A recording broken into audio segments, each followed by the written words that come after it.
Ke pertandingan bercerita-cerita rakyat tempatan 2022 peringkat akhir negeri Melaka. Kita teruskan dengan mempersilakan peserta yang ketiga. Ia akan membawakan judul cerita Si Luncai dengan labunya. Kita persilakan adik Nur Hikmah Syakila binti Muhammad Ilham. Sikap si luncai, biarkan sikap si luncai, biarkan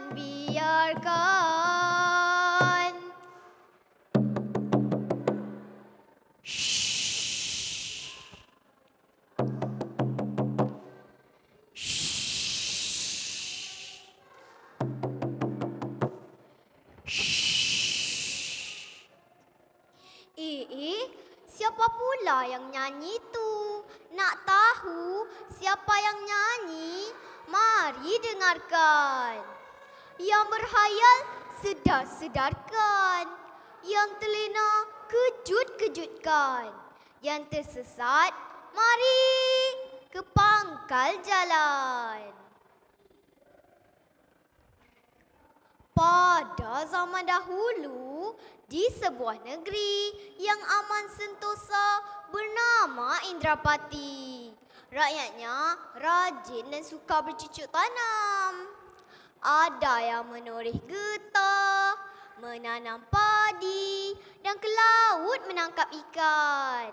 Negeri yang masyhur ini diketuai oleh Raja Isnin yang baru menaiki tahta. Di hujung kampung ada seorang pemuda yang digelar Si Luncai. Si Luncai mendapat gelaran itu kerana mukanya yang hodoh dan perutnya yang boroi. Bila dia berjalan, punggungnya tertonggik-tonggik. Kasihan Si Luncai. Si Luncai seorang anak yatim piatu. Dia sangat miskin dan sering dihina. Kasihan. Ish.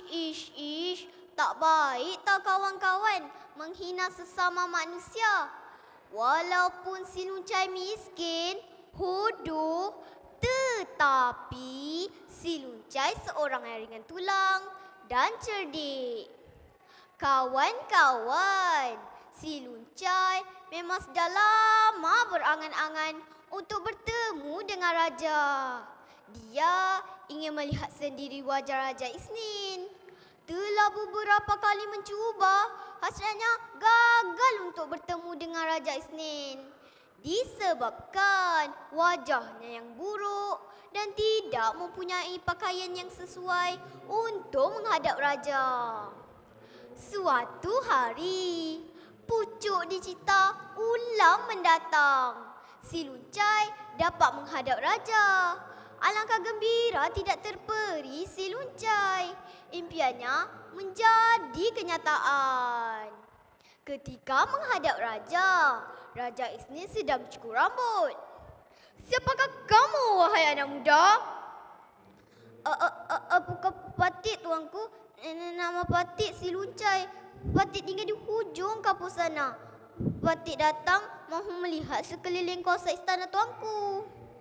Mata Si Luncai tertumpu kepada kepala Raja Isnin yang botak.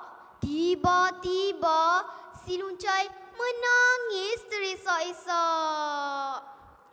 Hilanglah sudah rasanya malu, mengenang ayah bertambah pilu.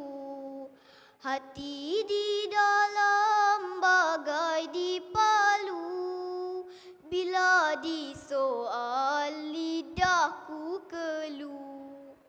Kerana mulut badan binasa, Si Luncai terlepas mengatakan Raja Isnin seperti bapanya.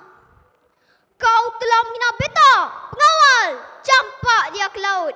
Penghinaan Si Luncai mesti dibayar dengan nyawa. Raja Isnin bertitah dengan sangat kuat. Si Luncai telah dimasukkan ke dalam sebuah guni dan dipikul ke pangkalan. Bila tiba ke tengah laut, 2, 3 kucing berlari. Mana nak sama si kucing belang? 2, 3 kucing berlari. Akan si luncai bijak bestari. Dondang sayang, lepaskan diri, hai dari hulu balang. Si luncai terlihat beberapa biji labu di dalam perahu itu. Dia mendapat satu akal lalu berkata, "Kasihan benar aku melihat kamu semua lalu teruk berkayuh. Marilah aku ajarkan sebuah lagu." Lalu si luncai pun menyanyi dengan riangnya.